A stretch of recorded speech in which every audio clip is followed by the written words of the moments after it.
House Transportation and Infrastructure Committee to order and welcome everyone this morning. The topic of today's hearing is California's high-speed rail plan, and it's subtitle Skyrocketing Costs and Project Concerns. This is the second in a series of hearings on the National High-Speed Rail program, and we're pleased to have as the order of business, first of all, we'll hear opening statements from members of the T&I committee, and then we have a members panel, very active interest from members of the California delegation who have been invited to testify, and then we have additional panel with Mr. Sabo and others and officials, federal and local, and stakeholders in the California project. So with that as the order of business, we'll go ahead and proceed, and I'll start with an opening statement, and then we'll yield to members as they arrive. Well, let me say, first of all, I consider myself a strong advocate of high-speed rail. We worked on the PRIA, the Passenger Rail Investment Act, which President Bush signed, and one of the provisions of that bill was to set some parameters for high-speed rail, and within that legislation, there are a number of corridors identified, and the California corridor was one of those corridors identified as having potential for high-speed rail. I've done everything I can to support high-speed rail. I was pleased when President Obama initially signaled and actually worked and got some substantial funding, $8 billion, for high-speed rail, and included that in the American Recovery Act. Congress additionally appropriated another $2.5 billion. So we had a total of $10.5 billion, a fairly significant amount for of money which you could actually have at least launched hopefully a successful model for high-speed rail in the country.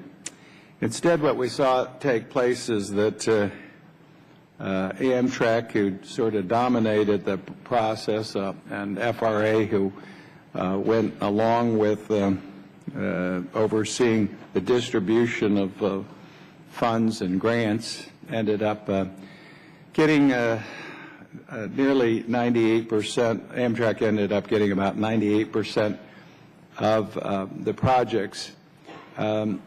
Unfortunately, the entire high-speed rail program is turned into sort of a bait-and-switch operation, and most of the projects that we have nothing of the 70-some projects that were approved and Amtrak has say over. None of them really achieve, either by U.S. standards or international standards, high speed, that most are snail speed trains. We heard last week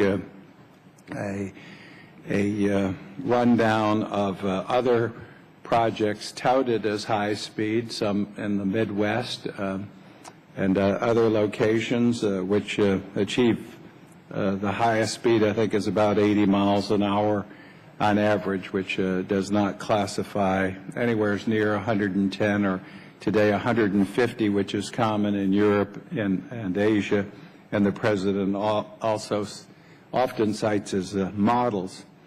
So the one hope for high-speed rail of all the projects that were chosen was California, and California seems to be imploding every day. The California project is turning out to be an additional disaster in a long list of projects touted for high-speed rail.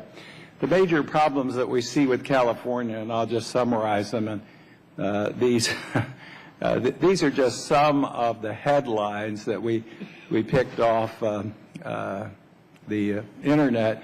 In fact, there were so many of them, I had said the staff just put up a sampling, but all of them clearly demonstrate that the California project is in dire straits.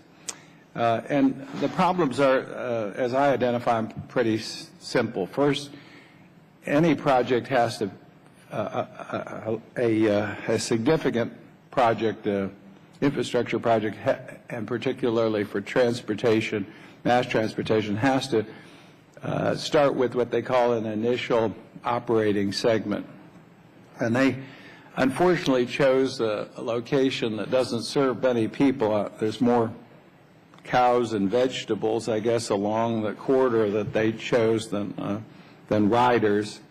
And by picking the wrong location, I think they set off on the wrong foot.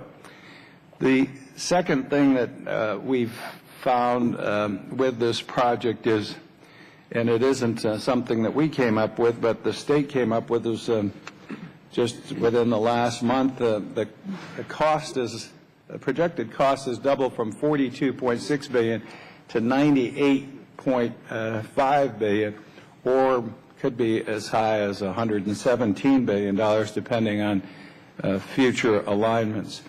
The cost overruns aren't bad enough by itself, but the completion date is pushed back 13 years from 2020 to 2033, which means that you would have a huge operational subsidy for a very weak ridership passenger route until, again, you completed the system, and even then the numbers for ridership are questionable. And finally, I'm told that because of this situation with the way the project seems to be imploding, that we will not have vehicles that will be able to achieve high speed even in this first segment. So what we'll have is another snail speed train at extremely expensive infrastructure cost. So those are my concerns, and again, our committee tries to be responsible for looking out for the taxpayer interest in these projects. This project by itself consumes, I think, 36% of all the high-speed rail funds. It may be as high as 40%. And so it is a very serious concern to the committee that, in fact, we have a huge amount of the money that Congress has designated in a project that will not show success. I would like to see success. I've been a strong advocate of the Northeast Corridor, which we own that right-of-way. Amtrak operates service, and we have 20% of the population density of the United States and all the intermodal connectors. Finally, the connection, and I've been out to Fresno and looked at the route and heard from some of the folks. Unfortunately, some of the communities do not have either the population or the fixed infrastructure connections or service available to make the project a success. So those are some of the basic concerns that I have. We want to hear from members of the California delegation. First, we'll hear from them on our panel, and then those who have joined us and will provide their testimony today. So with those comments, I'm pleased to yield to the ranking member, Mr. Rahal.